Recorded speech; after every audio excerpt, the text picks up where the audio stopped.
My name is Hannah, and this is my no-buy year.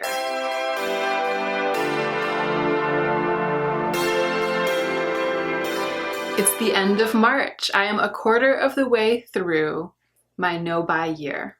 If you're new to my channel, I'm not buying any makeup, skincare, clothing, or homewares for the entire year of 2018, and I'm making YouTube videos about it, and I'm doing one at the end of every month, checking in and letting you guys know how I'm feeling about the no-buy year. Today I tried my hand at a more editorial look. I don't know if it's gonna show up as such on camera. The camera tends to make things look a lot less dramatic than they look in real life.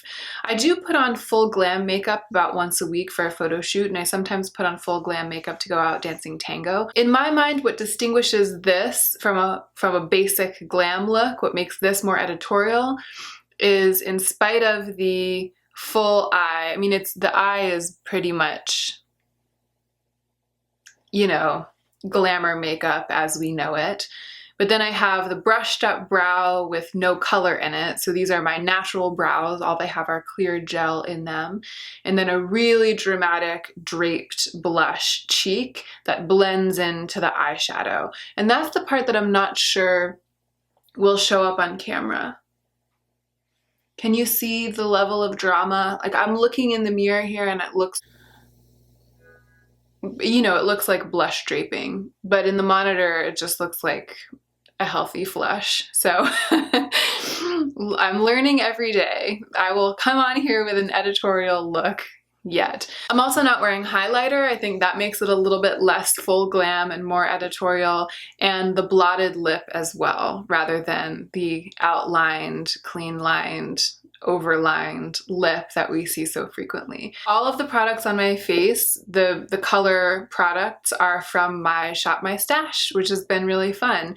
And before anyone says anything, I am not unaware of the irony of the warm toned transition shade with a cool tone pop of color on top that is upon my eyes right now. I was on here not 2 videos ago just slamming this kind of look and saying how much I dislike palettes that force us into this kind of look. The reason that I'm wearing this look is because I used the Jaclyn Hill palette to create my eye look today, because it's part of my Shop My Stash. And in spite of my best efforts to try to tone down the warmth of the transition shades, this is what I ended up with. And I really wanted to use these purples. So now I have this kind of sunset eye. I tried to save it by blending my blush kind of into the orange crease and blending the orange crease out into my blush and really, really buffing out the crease. I don't think it looks horrible, but it just wouldn't be my first choice for colors to put together. But Jaclyn Hill gave me no choice. Gave me no choice, I tell you. If I were to do this again, this purple eye, I would reach for another palette for my transition, because otherwise it's this every time. It's this sunset look, the forced sunset look.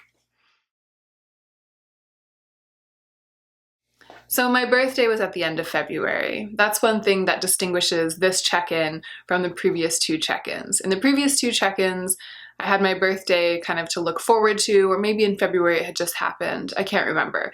But either way, I've now gone a month with my birthday as a thing of the past. And what that means to me is that there are no more gift giving, or more to the point, there are no more gift receiving holidays coming up for the rest of the year until we get to Christmas, which is what my family celebrates. I'm still keeping a wish list, an online wish list, as a way of cataloging things that I come across that I think I might be interested in, so that I might go back at the beginning of 2019 and remind myself and maybe make a purchase or 2. But it's no longer really an aspirational wish list. There is no more hope that any of those things will magically appear to me as gifts. And that has changed things a little bit. There's no more life raft. And I've got to say, I'm glad that I had that life raft for the first 2 months, but I'm also glad that I'm now without it, because it has really deepened and made more meaningful this project. Truly, truly in my no-buy year now. It's not just a no-buy year, it's also a no things year now that my birthday is over. I did receive some wonderful gifts for my birthday, and I'm not going to tell you about all of them, but I do want to show you. I had hopes of receiving a bottle of perfume for my birthday. One of the things that I omitted to buy before the beginning of my no-buy year was a full new bottle of perfume that I'm into to kind of get me through the year. I have little half bottles here and there, little travel sizes, that kind of thing, but I didn't go into the year with any full, luscious, perfect bottles of perfume that are scents that are appealing to me now in the moment. And I was regretting that I hadn't invested in that. So that was one of the things I was hoping to get for my birthday. And so I picked out 5 or 6 perfumes and put them on my wish list, hoping that one person would get one for me. And it's interesting because I think I even said before on here, my go-to scents tend to be warm, spicy, vanilla type scent. The longer I live in Los Angeles, in Summerland, where it's rarely cold, the more cloying those scents tend to feel to me. And I will often still wear them if I want to get my musky, sexy self on, especially if I'm going out dancing at night or going out to dinner with my boyfriend or something. But outside of that arena, they seem like a bit too much. Vanille 44, which is one of my go-tos from Le Labo, wearing that to work just seems like folly. It's definitely become an evening scent in Los Angeles, or a tango scent. I had started to sample and smell other categories of scent. I'm branching out beyond what I had previously considered to be my smell, my notes. And so some of the perfumes that I had on my birthday wish list were brighter, more summery, crisp, green, fig, iris. The notes that I'm starting to lean into more are fig, iris, maybe coconut a little bit more, still with a warm undertone, but just greener and brighter and less heavy. I am already, I don't know, I'm trying to keep my videos short. I seem constitutionally incapable of not just sitting down and talking to you guys like a long lost friend every single time. It's like we're already ordering our second glass of wine. That's how long we've been here. And I haven't even really started the video. Here's what happened. I received not 1, not 2, but 3 bottles of perfume for my birthday from my lovely friends and family. Totally unexpected. I picked them. They were all on my wish list along with some other scents. These are just the 3 that I happened to get as gifts. You know, they're all scents that I had tried before on my body, so I know that they work well with my skin chemistry, stuff like that. So this one is Eccentric 01. It is not Eccentric's very famous Molecule 01, which is the bottle of pure isotropic, what is it called? The very famous ingredient in Eccentric Molecule 01 is iso super E, and it's basically just a chemical compound that's that woody, smoky scent, but that also makes people smell just inexplicably really good. It's like a synthetic cedar that's in a lot of perfumes. So Eccentric, this brand, made a name for themselves just bottling and selling that one ingredient, and that perfume is called Molecule 01. But then they have a bunch of other scents that are, many of them heavy on iso super E, but that are blended. They're more like complete perfumes, and this is one of those. It's called Eccentric 01, and it's got a heavy dose of iso super E, which is a scent that I personally really love. But instead of just being pure overwhelming that, it has some citrus notes, it has some powdery notes, some musky, peppery. It has other stuff going on. There's a bit of a blast of grapefruit at the beginning, but that goes away really quickly. And then it dries down to sort of a soft, spicy, and very addictive and very lingering scent. I really love that perfume. And my grandmother sent that to me. My grandmother sent me 2 perfumes for some reason. I'm not exactly sure how it came about, but I was surprised. I was really shocked when these perfumes started arriving in the mail from her. I love gifts. If you can't tell, gift giving is my love language, so gifts are very meaningful to me, and yeah, it's special. So she also sent me the Glossier perfume, Glossier You. I talked about it on my channel already. It starts out with kind of an iris top note. It's a little bit fresher on top and it's a little bit warmer underneath, heavy on the base notes. It makes me feel like I just smell naturally good. It just smells like the smell of a person that smells good. I really like that. And the other day my boyfriend was like, "You smell good." And I was like, "Oh my God, thank you." It's me. It's Glossier me. This third one is a true gem. My incredibly generous friend Julia purchased for me a bottle of DS and Durga's scent debaser. And this one is definitely the strangest and most precious juice out of the three.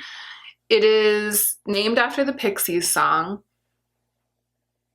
Oh, it's fresh. It really smells like a fig tree, like the leaves, that musky, bloomy scent on the leaves of a fig tree. But it also has a weird, almost metallic tang to it that makes it seem really modern and unusual to me. And that metallic tang does fade over the day, and then you're left with a warmer, almost vanilla version of the original fig. It's so unusual. If you've ever tried the diptyque scent called Philopsychos, it's really similar to that. I think that's their kind of most famous. That's a fig scent as well. Debaser is really similar to that. I love Philopsychos and I had it on my wish list for a really long time, but every time I had a sample of it, it would go weird on me after a couple of hours. It didn't have that lasting power, that transformative lasting power that a really good perfume, or rather I think that a perfume that's really suited to you has. I do think Philopsychos is a really good perfume. I think it's just not quite suited to my body chemistry. This debaser, it's like a version of that one that is suited to my body chemistry, and this is, yeah, I don't know. I wanted to share that with you guys. It seems silly to come on here for my March updates and be talking about 3 things that I got for my birthday, but it's something that's illuminated my month of March, being able to pick from 3 beautiful full bottles of perfume at the beginning of every day when before I had none. It's more than enough specialness to get me through the rest of the year without another birthday or another gift-giving holiday. And I think that the point of bringing this up in my March check-in is gratitude. I've really been feeling grateful, and I do think that I am more grateful for these gifts and cherish them all the more because it's my no-buy year and I can't buy myself a bottle of perfume. And so to have people, my beautiful grandmother and my beautiful friend, leap in and gift them to me, it's doubly, triply, quadruply special during a no-buy year to get a gift. Sorry if I'm a mess and a half, you know. There was one thing I really wanted for my birthday, just a stupid lightweight crop top that I saw on Aritzia that's really similar to one that I already have and love, but in a different color. I really wish I had that, and I'm sort of waiting for the pain to fade. The last time I checked the website, it had come out in another color, both of which are perfect for me. It's $50. It's the kind of thing that if I weren't on a no-buy, I would have already bought it in both colors and I would be wearing it every day. Like, it's something that I know I would wear until it was in shreds. I would more than get the money's worth out of it. You know, it's just one of those things where it feels unjust because I know it would be a smart purchase and I want it so bad. It's not like a Natasha Denona palette or, you know, an impulse purchase of a designer sweater that's half off at Nordstrom Rack. It's not like that. It's like a staple item that I know is perfect for me and the price is decent. And the point of sharing this with you is that that doesn't go away. Remember, at the end of January, it was that piece of art that I wanted. At the end of February, I guess it was my birthday, so I wasn't really feeling these feelings. But the piece of art no longer holds me in its grip like it did at the end of January. I no longer feel those feelings of immense injustice because I can't purchase this thing that I know would be essentially a good buy. Like, it would be a good investment. These tops would be a good investment. Right now, I'm still in the throes of frustration that I'm doing this project that's holding me back from making that investment. Those feelings are still plaguing me. Frustration is still there, but I don't feel worried that it's going to cause me to break my no buy, or I don't feel like the world is ending, or I don't think about it that often. It's just when I do think about it, I think, Aritzia, couldn't you have waited until next year to come out with these beautiful tops? Another thing that I've realized this month is that, and this is just specific to my personal finances, because I work for myself, my boyfriend and I work for our business, and because we just moved the business to LA less than a year ago, and the business is still really scrambling to get on its feet. We're doing well, we're at least breaking even every month, but the business just isn't making very much extra money. So my paycheck is really, really small. I mean, that's silly to say because people have all different kinds of jobs all over the spectrum, and I know that there are a lot of people out there making a lot less money than I'm making per month. But in my life, with my rent and with my habits and with my everything, I'm essentially receiving a paycheck every month that's just enough for me to cover my bills and eat. It's really just that much. And in the beginning of the year, when I was like, oh my gosh, I'm saving so much money, what that meant was I'm not going into credit card debt. Like, I don't feel like I'm running out of money halfway through the month every month, plus adding to my debt. That was a revelation.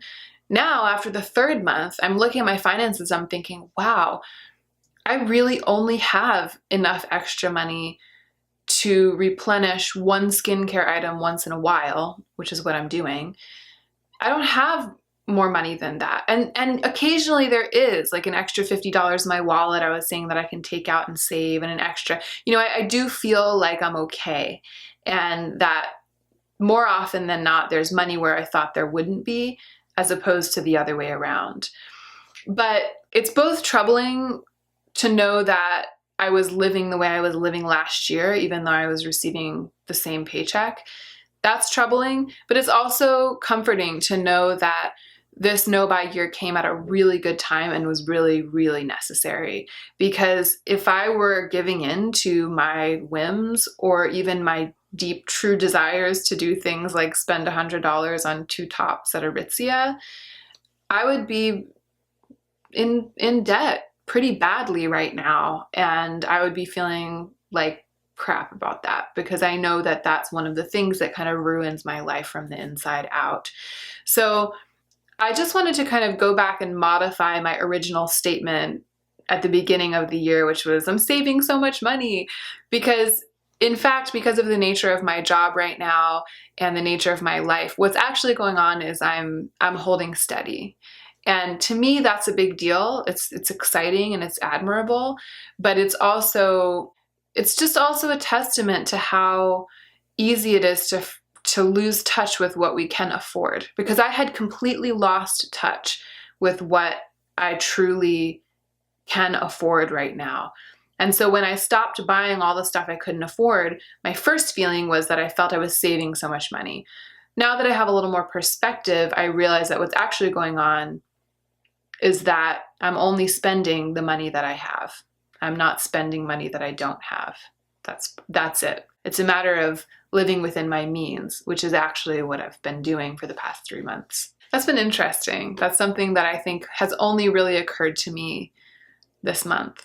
I have in my notes to say food is so good. I guess I was just stream of consciousness brainstorming, but what I believe past Hannah meant by that note is that it's wonderful to be able to buy the nice and healthy food that I want to eat and not feel bad about it. And I know that I've mentioned this in previous videos, but I'm working on, and I'm starting to get there, not overindulging in food as a way of channeling my desire to buy things. That's not going on so much anymore. I'm being pretty good. But it's just a lovely feeling to be able to go out to a nice dinner or buy my nice groceries. Food is a lovely thing to spend money on. Food is so good. I think I might need new reading glasses. My eyes have just been bugging me lately. I've also been working on the computer a lot.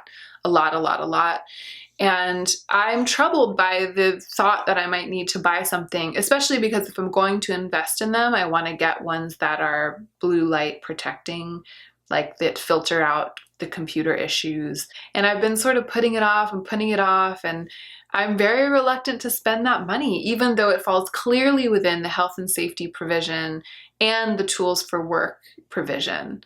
So I know that I'm not breaking my no-buy to get them, but I thought it was worth mentioning that as it has dawned on me more and more clearly over the course of the month of March that I need new reading glasses, I've struggled with coming to face that fact. I'll let you know how it goes. I'll let you know when I finally, if and when I finally give in to that need, which is actually a need. And it's also made me grateful that I wrote these provisions into the rules of my no-buy year. This is why rules are so important, you guys. If you're doing a no-buy year, this is why rules are so important, because if I hadn't written the health and safety provision and the tools for work provision, I would be suffering. And then if I ended up buying the glasses, I would feel like I had failed. And feeling like you've already failed is a recipe for continuing to fail. Today, it's just a pair of reading glasses that you really, really needed. Tomorrow, it's the Huda Beauty Desert Dusk palette. I'm starting to feel like this video is all over the place. What about you guys? Okay. I spent half of March in an artist colony, as you know, if you have been following my videos. And it's interesting. The month feels like it went by really fast, and the no-buy year part of the month feels like it flew by really fast. It doesn't feel like I was very heavily tried during the month of March. And it's partly because an artist colony is an environment in which one is not tempted to do very much purchasing of things. But I do think it's worth talking about because what I was doing there was writing. I'm a writer, and I was focusing on working on a couple of poems and essays. So I was waking up every morning and sitting down and really facing the hard wall of that work. And I do that every day here in Los Angeles, but it's, you know, sometimes over breakfast, sometimes on my way to work, I'll stop at a coffee shop. It's a little bit less fraught because I only have an hour or two every day to do that here. So it's piecemeal, and I sometimes am only able to dip my toe so far into the water, if that makes sense. I can't always immerse myself completely in that work, which is not ideal because that's my most important work, but it's also less stressful than being in a situation where it is the only task that needs to be done, and then there's hours and hours and hours the entire day, every day, for days on end with which to do that task.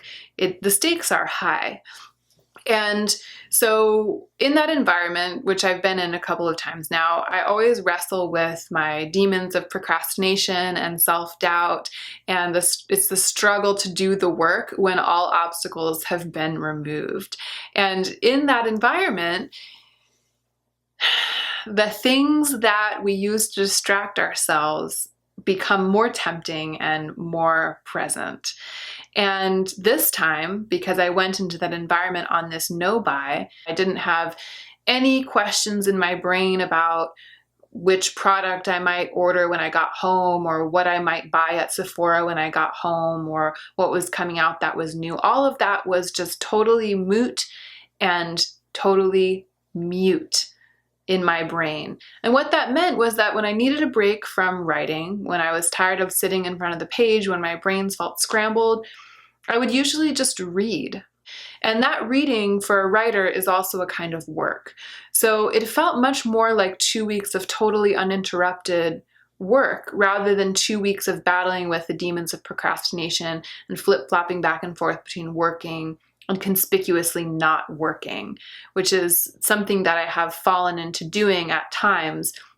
And shopping has sometimes been the thing that I use to flip-flop back and forth. I feel like my experience at the artist colony was proof that the no-buy year is successfully keeping me focused on the things that really matter to me, which was one of the objectives that I stated in my intro video when I started this project. I thought I'd mention that I'm still enjoying watching YouTube. I've gotten some comments that are like, how can you watch hauls? How can you watch beauty gurus?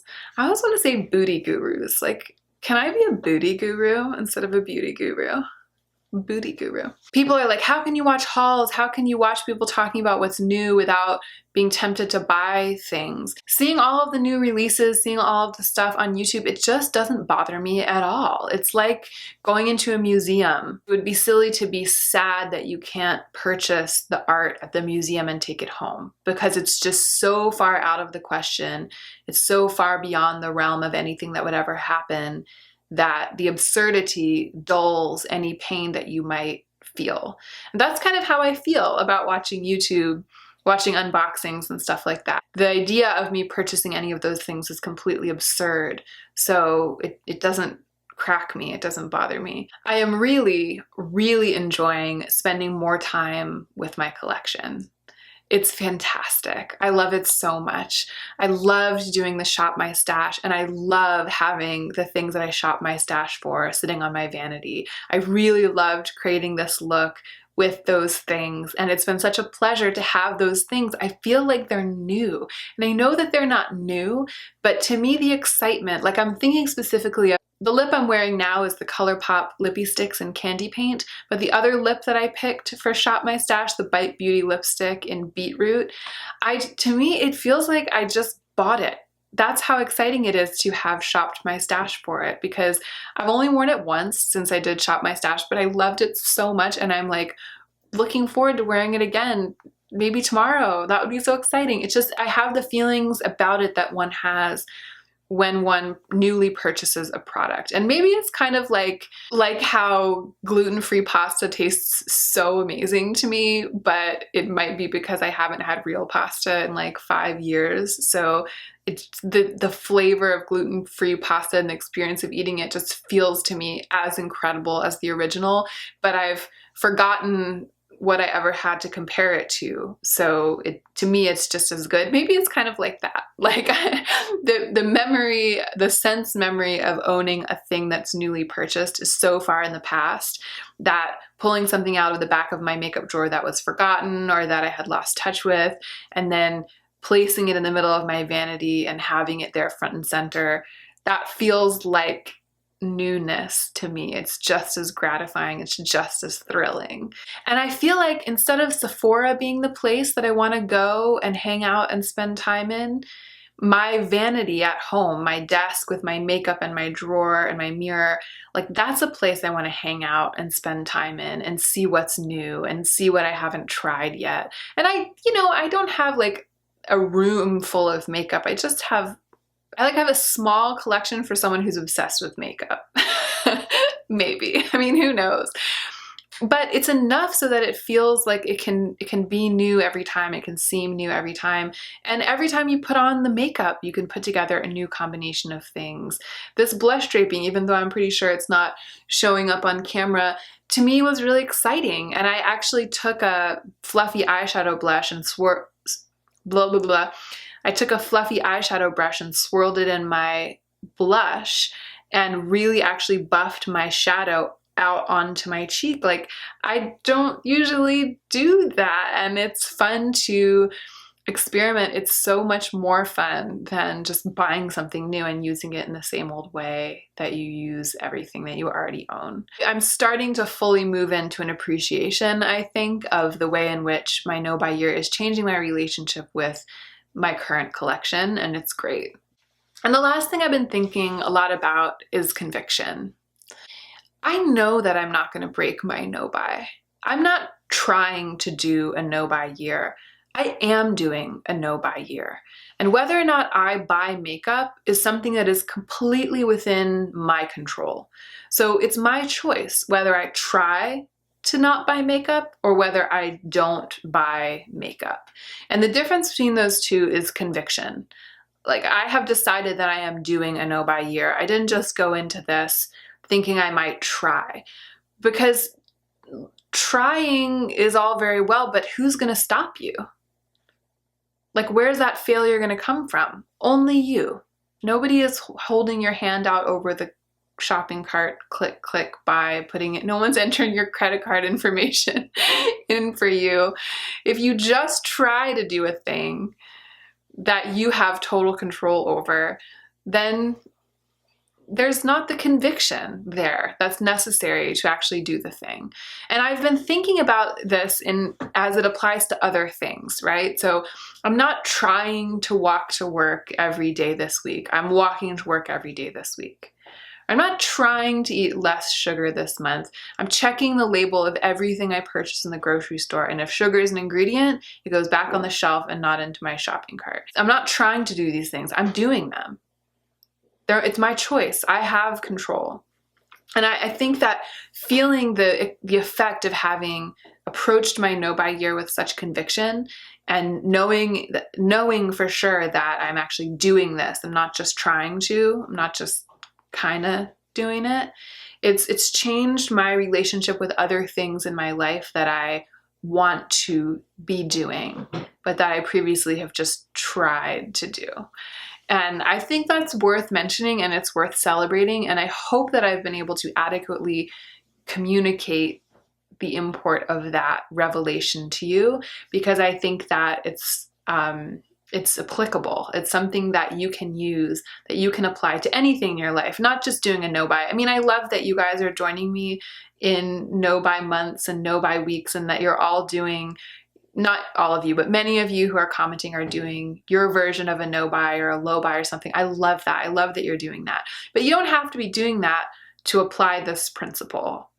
And I really appreciate it when people are like, oh, the thing I'm not doing right now is I'm not checking Facebook, or the thing I'm not doing is I'm not buying processed food, because the skill of conviction, or the challenge of deciding with full conviction to do or to be something in your life extends far beyond whether you are or aren't purchasing makeup or skincare or those beautiful tops from Aritzia. Conviction. That's all I have to say. That's it. I'm at the end of my notes. I'm at the end of the video. Thank you so much for watching my March check-in. I really, really appreciate it. I hope that you will subscribe if you're new to my channel and you're not subscribed. And I hope you'll give me a thumbs up. And I would love if you would leave me a comment. I really, really like interacting with you guys in the comment section. And as always, make sure you take extra good care of yourself this week, because that is what will make you the most effective version of yourself as you do your work in the world. Sadie has something to say. What is it, Sadie? Sadie says she's not just trying to be adorable, she is adorable. It's working, Sadie. You're adorable with conviction.